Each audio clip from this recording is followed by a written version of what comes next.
Hello, fellow Bible readers. I'm back.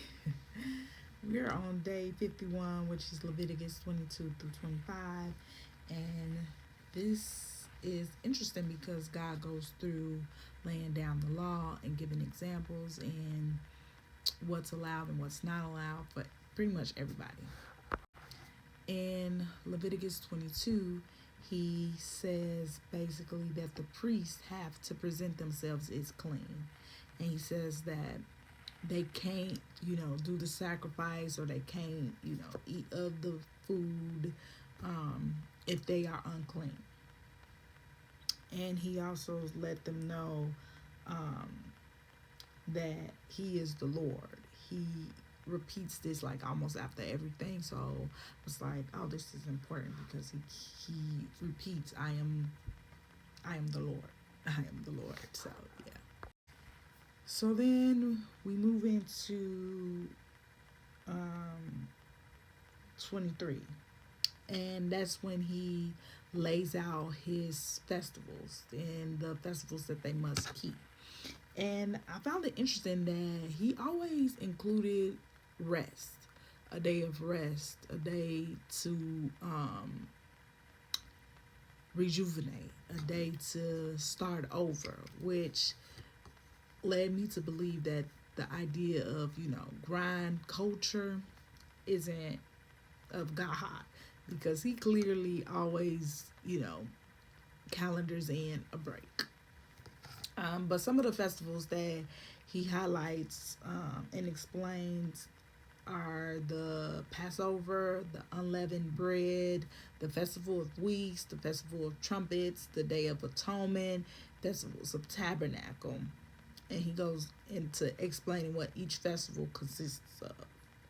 So I would suggest go back and read chapter 23 so you can get an understanding of all the various festivals and what their meanings are and significant is for why he feels these days are important and need to be considered and kept regularly. And then, excuse me. In past videos, we talked about the Passover, the unleavened bread, and the Day of Atonement. And he basically reiterates those same reasonings that I mentioned before in chapter 23. And then in chapter 24, something interesting happens. A guy who comes in, he's, I guess, mixed. He's part Israeli and part something else. But anyway, he basically used blasphemous language towards God. And God basically tells the people to stone him to death. And then he highlights, an eye for an eye. So that's where people get that from. And he says, if you kill somebody, you are to be put to death. Which I thought was interesting because Moses did kill a man. But, he chose him to lead the people. So that brought the question if he means killing other Israelites, or if he means killing other men in general. I'm leaning towards other Israelites only because Moses had killed an Egyptian.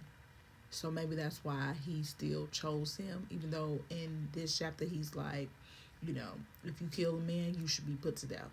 But anyway, they didn't know what to do with the man when he did that. So they had to wait until God told them what to do with the man. And God basically said, stone him to death. So, people know not to, use blasphemous language towards God.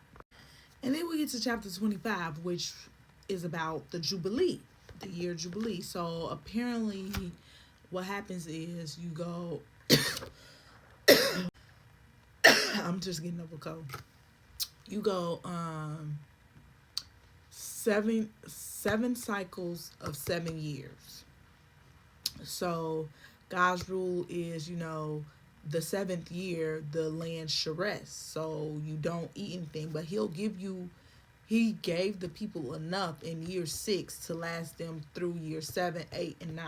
So he gave them enough in year 6 to last them 3 years, so that when their next crop came, which is typically year 9, they were good to go. But anyway, the year of Jubilee. It seems to be year 50 in my head if I did the math right. I'm not good at math, but yeah. So it's the year after 7 years, 7 years, 7 times. So that's 49.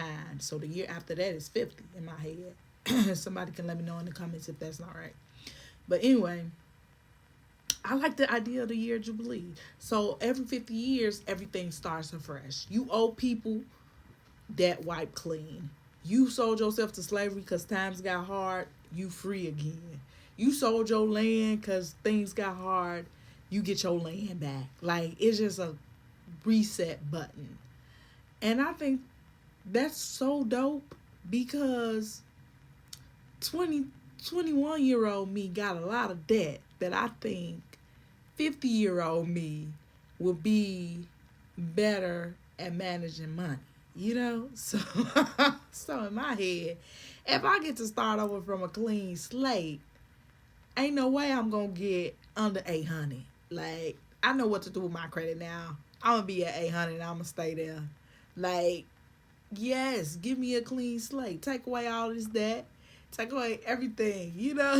Let me start anew. I like that idea. And as I said before, God is the type of person who thinks about, so it be in the spiritual, so it be in the natural. He's like, you do all these things spiritually to renew yourself and present yourself as clean. But then physically, he's also saying, the year of Jubilee, you basically start over again. That's an amazing thing in my head. If only we could be like that for real. Because, I mean, I ain't got but 3 more years till I hit 50. Like, but I know me. And I feel like I would just use that as the excuse to just be more irresponsible. Because I'll be like, I know when I get 50, it's going to be white clean. I just feel like that's how I would think. Because, that's just how I am. I know myself. But I like that everybody gets a fresh start. Even the land gets to rest. The people get to rest. And they get to basically start anew, afresh greatness. So that's all I have today. Go take a read. Come back. Let's chat in the comments. I'll see you next time.